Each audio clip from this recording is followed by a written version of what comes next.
Hi, so இந்த வீடியோல fraction value 1/3, 1/6, 2/3 எப்படி பண்ணலாங்கிறத நான் ரியல் டைம் எக்ஸாம்பிள்ல சொல்றேன். ஓகேவா?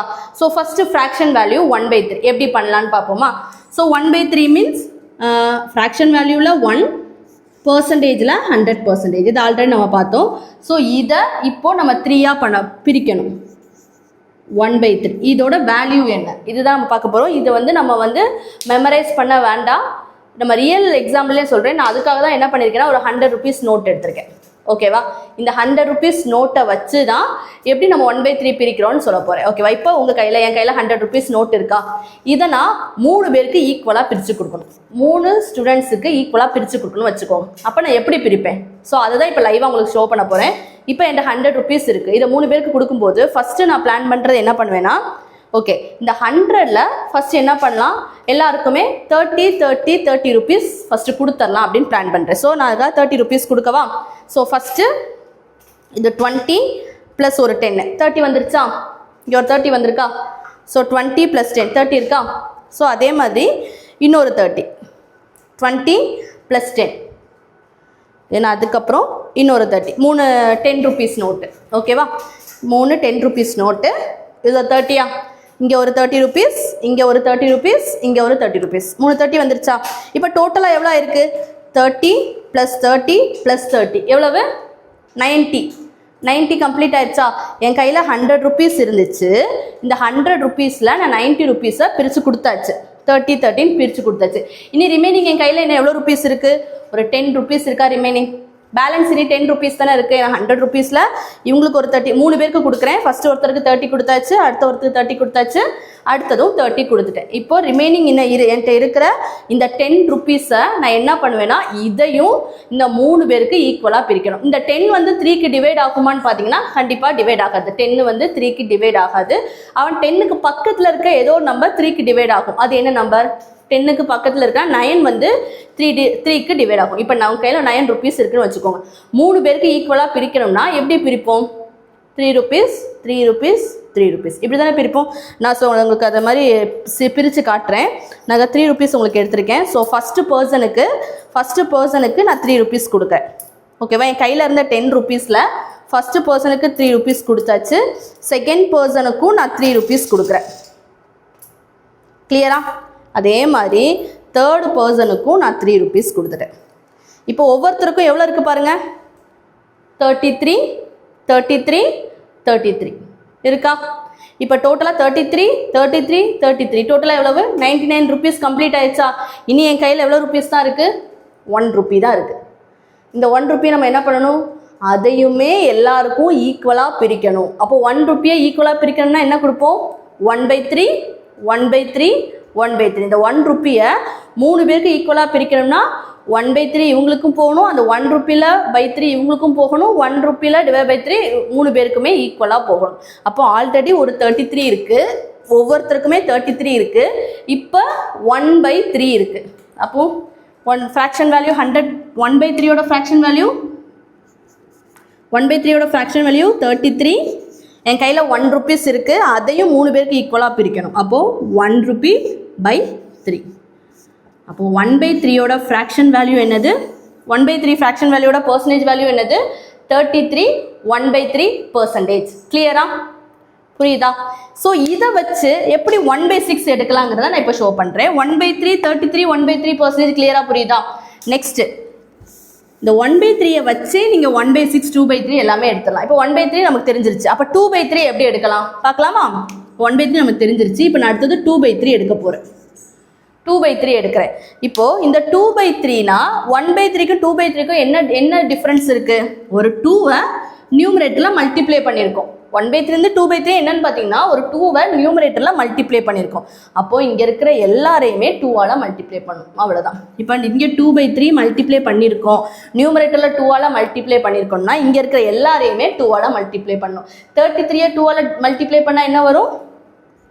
66. 1/3-ஐ 2ஆல் மல்டிப்ளை பண்ணால் என்ன வரும்? 2/3. அப்போ 2/3யோட பர்சன்டேஜ் வேல்யூ 66 2/3%. 1/3 மட்டும் தெரிஞ்சுக்கிட்டா போதும். ஸோ அதுலேருந்து நியூமரேட்டர் 2ஆல் மல்டிப்ளை பண்ணுறோன்னா இங்கே இருக்கிற எல்லா நம்பருமே 2ஆல் மல்டிப்ளை பண்ணுறோம். கிளியரா? நெக்ஸ்ட்டு 2/3 புரிஞ்சுதா? நெக்ஸ்ட் 1/6. 1/6 எப்படி பார்ப்போமா? ஸோ 1/3லேருந்து 1/6 எப்படி வரும்? இந்த 1/3 2ஆல் டிவைட் பண்ணோன்னா 1/6 வந்துருமா?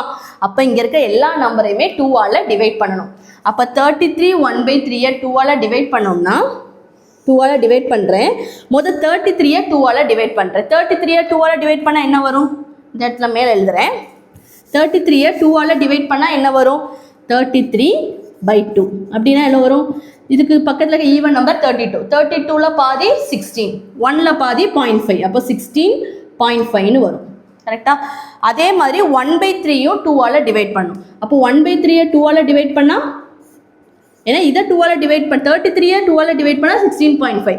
அதுக்கு 1/3 2ஆல் டிவைட் பண்ணால் 1/6. அப்போ 16.5 + 1/6. 0.5ஐயும் 1/6ஐயும் ப்ளஸ் பண்ண ஆட் பண்ண கஷ்டமாக இருக்கும். ஸோ அதனால் 0.5 நான் ஃப்ராக்ஷன் எழுதிக்கிறேன். ஃப்ராக்ஷன் எழுதுனா எப்படி எழுதுவோம்? 1/2ன்னு எழுதுவோமா? 0.5 ஃப்ராக்ஷன் எழுதிக்கிறேன். இப்போ 2க்கும் 6க்கும் எல்சிஎம் எடுத்தால் 6 தான் நம்மளோட எல்சிஎம். இப்போ இது 6 ஆகணும்னா 3ஆல் மல்டிப்ளை பண்ணணும், மேலையும் 3ஆல் மல்டிப்ளை பண்ணணும். அப்போ என்ன வரும்? 16 3/6 + 1/6 வரும். ஸோ 16 3/6 + 1/6 இங்கே எழுதவா? 16 4/6. இந்த 4/6 கேன்சல் பண்ணால் இங்கே 2 இங்கே 3. ஃபைனலாக என்ன வருது? 16 2/3%. கிளியரா? ஸோ அகெயின் நான் உங்களுக்கு இதை எக்ஸ்பிளைன் பண்ணுறேன். 1/6 மட்டும். ஸோ 1/3ன்னு ஒரு வேல்யூ இருக்குது, 1/3 வேல்யூ இருக்குது. ஸோ அதோட பர்சன்டேஜ் வேல்யூ 33 1/3%. இப்போ 1/6 கண்டுபிடிக்கணும்னா இதை 2ஆல் டிவைட் பண்ணணும். அப்போ 1/3 2 வச்சு டிவைட் பண்ணால் 1/6 வந்துடும். அப்போ 1/6னா இங்கே இருக்கிற வேல்யூவையும் கம்ப்ளீட்டாக இருக்கிற எல்லா வேல்யூவுமே 2ஆல் டிவைட் பண்ணும். 2ஆல் டிவைட் பண்ணால் 33 2ஆல் டிவைட் பண்ணால் என்ன வரும்? 16.5. 33 2ஆல் டிவைட் பண்ணால் 16.5. அதே மாதிரி 1/3 2ஆல் டிவைட் பண்ணால் இந்த 3 இங்கே மல்டிப்ளை ஆகி 1/6 வரும். அப்போ 16.5 + 1/6 இதை ஆட் பண்ணால் தான் ஆன்சர் வரும். ஆனால் 0.5ஐயும் 1/6ஐயும் ஆட் பண்ண கஷ்டமாக இருக்கும். ஸோ அதுக்காக என்ன பண்ணுறேன்? 0.5 ஃப்ராக்ஷனில் மாற்றிக்கிறேன். ஃப்ராக்ஷனில் 0.5னா என்னது? 1/2 + 1/6. இப்போ 2க்கும் 6க்கும் எல்சிஎம் எடுத்தால் 6 தான் வரும். ஸோ கீழே 6 ஆகுனா 3ஆல் மல்டிப்ளை பண்ணும். அதே மாதிரி மேலேயும் 3ஆல் மல்டிப்ளை பண்ணும். 3 + 1 4 4/6 வரும். இங்கே ஆல்ரெடி 16 இருக்குது, இது 4/6 வருது. ஸோ கேன்சல் பண்ணால் 2/3. ஸோ இப்போ 1/6ஓட வேல்யூ 16 2/3%. ஓகேவா? திரும்பி எல்லாத்தையுமே எழுதுவோமா?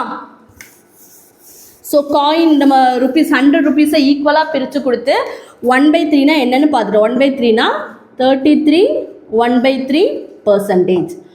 2/3னா நியூமரேட்டரில் 2ஆல் மல்டிப்ளை பண்ணணும். அப்போ 66 2/3%. 1/6னா 1/3 2ஆல் டிவைட் பண்ணணும். அப்போ இங்கே இருக்கிற எல்லாத்தையும் 2ஆல் டிவைட் பண்ணால் 33 பண்ணால் 16, அதை டிவைட் பண்ணால் 2/3%. சில பேருக்கு 1/6க்கும் 2/3க்கும் கன்ஃபியூஷன் வரும். ஸோ இனிமேல் இந்த கன்ஃபியூஷன் வரக்கூடாது. 2/3னா மேலே 2ஆல் மல்டிப்ளை பண்ணுறது, 1/6னா 1/3 வேல்யூவை 2ஆல் டிவைட் பண்ணுறது. ஸோ டிவைட் பண்ணும்போது 16 2/3, மல்டிப்ளை பண்ணால் தான் 66 2/3. கிளியரா? ஸோ நெக்ஸ்ட் வீடியோவில் எப்படி நம்ம ஒரு ரூபாயை எப்படி 7 பேருக்கு பிரித்து கொடுக்கலாம், 9 ஸ்டூடெண்ட்ஸ்க்கு பிரிக்கலாம், 11 ஸ்டூடெண்ட்ஸ்க்கு பிரிக்கலாம். அதாவது 1/7 1/9 1/11லாம் நம்ம நெக்ஸ்ட் வீடியோவில் பார்க்கலாம். ஓகேவா? தேங்க்யூ.